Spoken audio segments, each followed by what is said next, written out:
Hello, football fans. I'm a little bit giddy today because I found out I'm getting the Packers game this Sunday. I didn't think I'd get that game because we're playing Houston, and Houston's having a bad season, and they're not getting a lot of appeal. But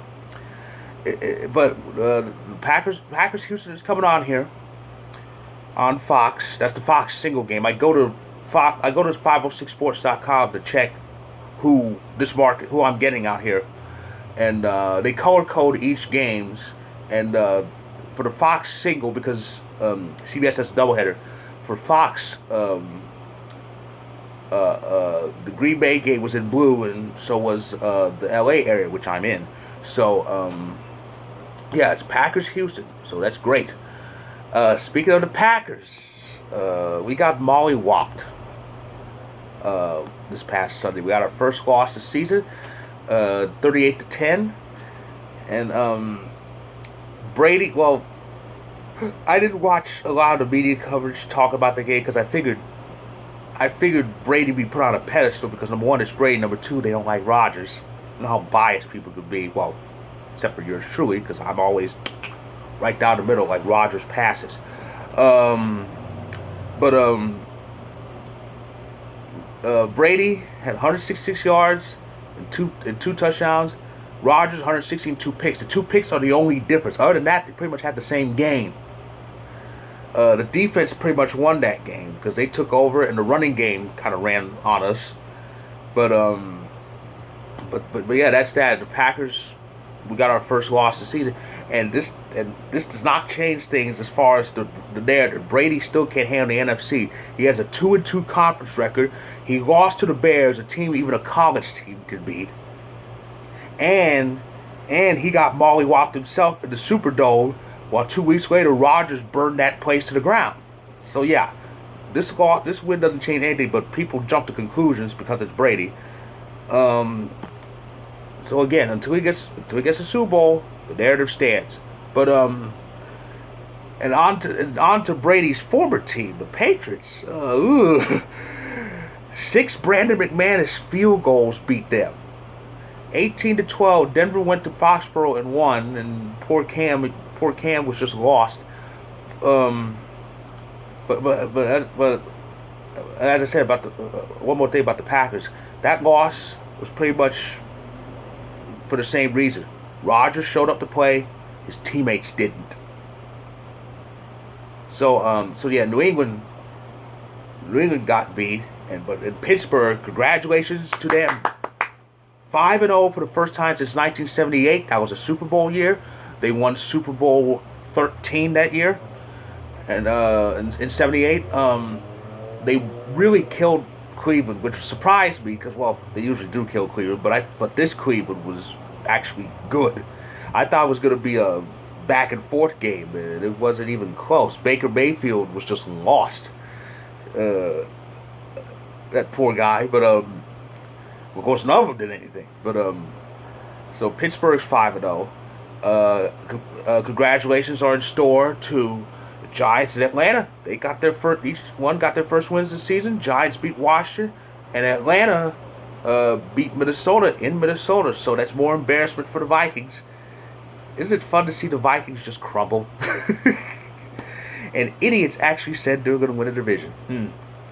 Amazing. Cocaine's a hell of a drug. But anyway, um, speaking of and going back to the AFC North, Baltimore got a win in Philly and stayed in pace with the Steelers because, well, again, Carson Wentz is an idiot.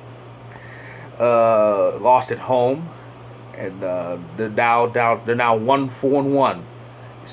You miss Foles yet for the Eagles? No. Oh well. Have fun sucking with Carson Wentz not inability to throw a good pass to save his life. But anyway, the main nucleus, the main story of Sunday, at least the early games, was Tennessee to Houston. It was a shootout, though it really shouldn't have been because Houston was actually beating them.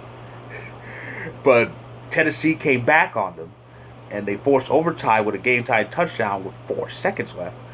And I'm just grinning ear to ear because I'm one of the lucky bastards who has Derrick Henry on one of his fantasy teams. Derrick Henry went all out, 212 rushing yards. He scored twice. He got me almost 40 points on fantasy. And he scored the winning touchdown. Give Tennessee 42-36 victory. They're still undefeated. How about the Titans? Remember the Titans? See what I did there? Remember the Titans? Remember the Titans had all the COVID cases? I mean, pretty much everybody had it. About 20-something people caught it, players and staff, and when they didn't practice for forever, yet they still blew out the Bills, scored 40 points out of good Bills defense. It is a good Bills defense. I've heard things. And they ran down Houston. They scored 84 points in 2 games ever since the cases. Ooh, it's amazing. And I was lamenting over the Packers loss because we're out of first place because nobody can beat the Bears all of a sudden. Carolina lost to the Bears. And yes, the Bears have a real quarterback in the form of Nick Foles. That's pretty much all they have, though. Their offense is suspect. So I figured Carolina would beat them. Nope. That's their first loss since Run CMC was injured, but I read he may be back. I've heard things. Miami got a shutout win against the Jets, who don't have a win, and Gase should be looking over his shoulder because he's in New Jersey, and that's a dangerous state. But for some reason, they're changing quarterbacks. They're benching Ryan Fitzpatrick in favor of Tua Tagovailoa. We all heard that name. Breakout quarterback from the University of Alabama, Roll Tide. It's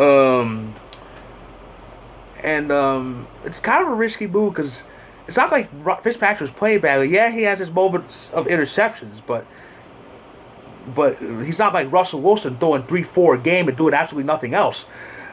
Fitz has good games. He's been having good games pretty much all year. They're 3-3, and they're 1 game out of first because the Bills lost again. But they're making this change. I mean, it's a gamble. It's rolling the dice. I'm not saying Tua's going to fizzle. But you can't make these changes like that because, see, they're focused on the future. I think they were hoping to plan. They were hoping to kind of have a bad enough season to get Tua in and they could be future focused. No, they're actually having a pretty decent season, but they're starting him anyway. I hope he does well. I really do. I'm not saying he'll bust. He's good enough to really kick ass, but this is very risky. Niners beat the Rams on Sunday Football, but they've lost Mostert again. He's injured. Story is he may go on the IR again. I mentioned Buffalo. They lost to Kansas City in the early Monday game. Meanwhile, and after that, Dallas. Oh, boy. The Dallas Cowboys. Oh, they got killed. Arizona just whooped them. And that team just looked awful. Ezekiel Elliott fumbling. Poor Dalton making these bad gambles and throwing picks. It was just a mess. It's McCarthyism. Mike McCarthyism. It is killing Dallas. And as a Packers fan, I ought to know because it was all over Green Bay for years, and we suffered with it. And so Dallas is at first place and 2-4. Jerry Jones is not happy with this. I can't with this team. We are 2-4. Don't give me this story about how we're in first place. The NFC East is terrible. We have the talent. We should be playing better than this. Something needs to change. And it's amazing because my dad, who celebrates his birthday today, told me as a kid that the NFC East was the best division in the league, and now it's a cesspool. And you have Dallas leading at 2-4, and it's just a mess. But now I've heard the talk about it. The NFC East is trash, which it is this year. It sucks, which it does. But you got people you got these purists going, well, nobody in the NFC East should be in the playoffs. They should eliminate the whole division from the playoffs. I'm not agreeing with that. I'm not agreeing with that at all. I find train wrecks entertaining. I do like train wrecks. Fun ones, good ones, not annoying ones like Lindsay Lohan or Bieber. I find train wrecks funny and hilarious. I'm a hockey fan. I love chaos. This bad division is chaos. I mean, there's a lot of talk and jokes about the division. Who knows? Chances are a losing record is going to win this division. It's going to be like the NFC West was 10 years ago, when Seattle won it at 7-9. Um, some say 7-9. I've heard 6-10, kind of as a joke, but that might happen. Um, they actually did a simulation, which shows that the Giants now, could actually win the NFC East at 4-12. Yeah, I think the simulation had the Giants, Washington, and Dallas all tied at 4-12. Philly would be in last place at 3-12-1 because of Carson Wentz, obviously. And Giants would get the tiebreaker due to a 4-2 division record. Now that shouldn't happen, but knowing this division and knowing this crazy year, it just might. But I'm just enjoying the fun that is this bad NFC East. It's worse than it was last year. The NFC East was bad last year, but it wasn't this bad. No team with a 500. Let's see, how can I put it this way? The last time this NFC East this season had a 500 record was all the way back in week 2, when Washington and Dallas were tied at 1-1. The only time the NFC East team had a winning record was Washington. That was after week 1.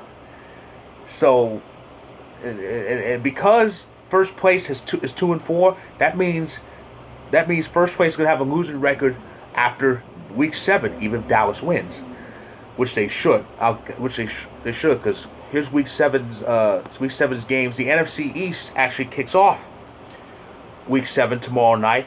The 1-5 Giants against the 1-4-1 Eagles for second place in the division. Could be a first place tie if the Giants win and Dallas loses, but Dallas still have the tiebreaker. Oh my God. Dallas plays Washington. That's another NFC East game. Dallas should win that game. But what else in store? Green Bay's in Houston. And Rodgers is mad as hell and not going to take it anymore. Carolina and New Orleans, big NFC South game. The big nucleus of the early games is Pittsburgh and Tennessee. The battle of unbeaten, 5-0 versus 5-0. It's basically the NFL's equivalent of what would the late great Gorilla Monsoon would say: the irresistible force being the immovable object. That's basically what this game is. Steelers and Titans. Seahawks are coming out their bye and going to Arizona, and Arizona's known to kind of play Seattle tough, which is more evidence of Russell Wilson being a bad quarterback, because anybody can beat Arizona. Chiefs are in Denver. The Patriots host the Niners. The Sunday night game on NBC is Raiders and Buccaneers. And on Monday Night Football, the Rams are at home against the Bears. And I trust the Rams to get the job done. Come on, Rams. So that's what's in store for us in Week 7. That's my recap of Week number 6. It was a pretty crazy week. I will recap Week 7 next week. And depending on how the World Series goes, I'll be back to recap the World Series probably either before or after the Week 7 recap, and congratulate the winner. And that's in that regard. Dodgers won Game 1, they're up 1-0. So with that, I say until next week, football fans, and enjoy Week 7 the rest of the season.